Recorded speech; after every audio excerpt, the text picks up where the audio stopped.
I'm burnt out. And I don't mean I had a long week, kind of tired. I mean the kind of exhaustion that sits in your bones, the kind where even resting feels like something you have to earn, the kind where your to-do list doesn't feel like tasks anymore, it feels like a weight sitting on your chest.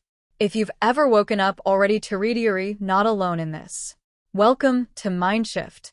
And today isn't about productivity, it isn't about discipline, it isn't about fixing your mindset. It's about something more honest. It's about what happens when the light goes out and how we find our way back in the dark. What happens when the system you built your life on stops working?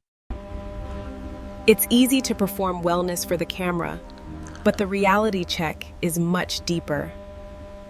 The reality check, performing wellness.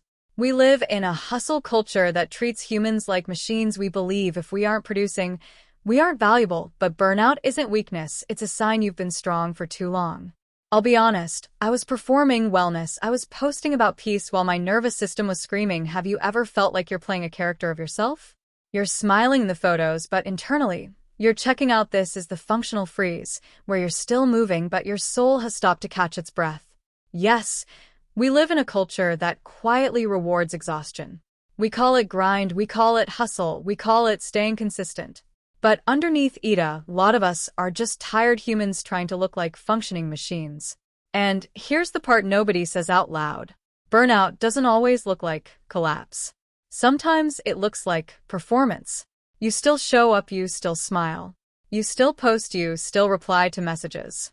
But internally something is disconnected. Like you're watching your own life from a slight distance. There's even a psychological term for this, functional freeze. It's when your body is still moving but your nervous system has quietly gone offline to survive. And you don't notice it at first. You just start saying things like, I'm just a bit tired, I'll rest later. After this project, I'll slow down. But later keeps moving.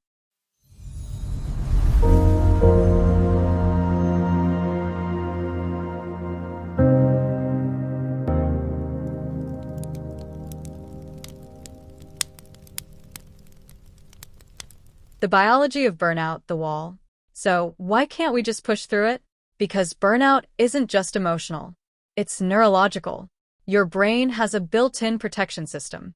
When stress becomes chronic, when there's no real recovery window, your system starts to prioritize survival over creativity. The part of your brain responsible for planning, focus, and decision-making, the prefrontal cortex, starts to downshift. Not because you're broken, but because your body is conserving energy. That foggy feeling, that lack of motivation, that weird sense of being mentally slow, that's not laziness. That's overload. Your system is essentially saying, I can't keep running at this speed without damage. And the hardest part is you may still look functional on the outside while internally running on emergency power.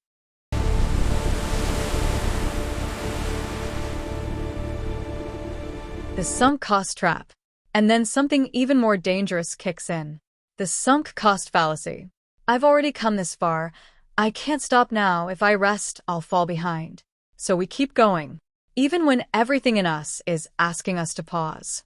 We start confusing exhaustion with commitment. But not everything you've invested in deserves to continue draining you. Sometimes the bravest thing you can do is stop, not because you failed, but because you finally listened.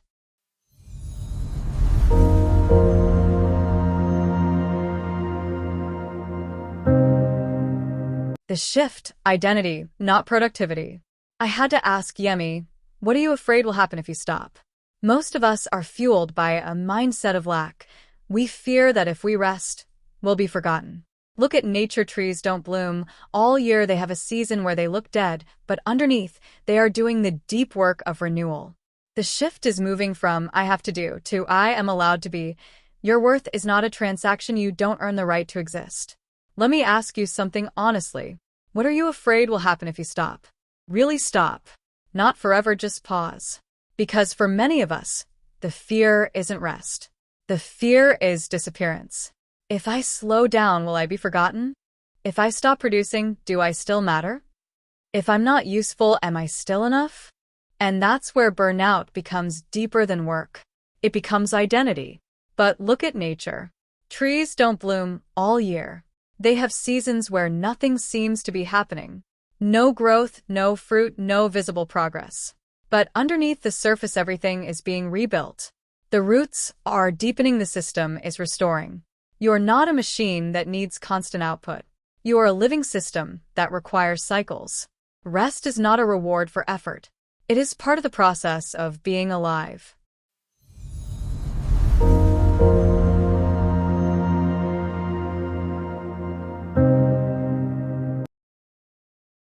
Guided reset.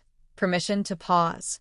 If you feel that heavy weight in your chest, I want you to do one thing today. Give yourself permission to do nothing for 10 minutes. No phone, no podcast, no MindShift videos. Just sit. Let your heart catch up to your head. Listen to the silence. It's uncomfortable at first because that's where the truths live, but you can't heal a mind that you are constantly overworking. You have to let the engine cool down before you can fix the parts. If you're watching this right now, I want to slow this moment down. Just for a minute.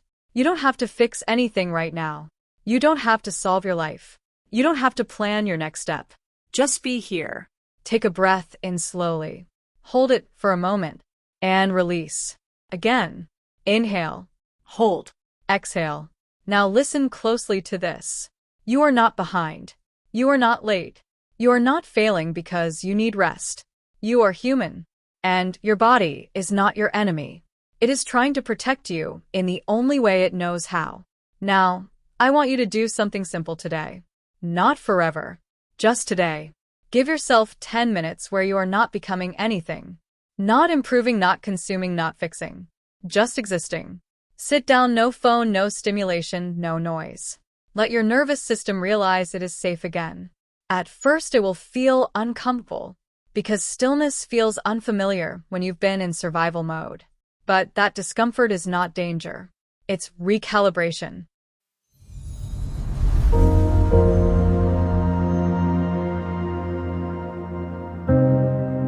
The outro. Return to self. We're going to talk a lot on this channel about mindset, the science of the soul, psychology, and healing. But I needed this first conversation to be an honest one. Not inspirational, not polished, just real. If this reached you in some way, I want you to tell me something simple in the comments. Just type, "I'm listening," and tell me where you are watching from. Not because I need validation, but because it reminds you that you're not alone at this moment. I'm Yemi, and this is MindShift. Let's not just change how we think. Let's learn how to be human again. I'll see you in the next episode.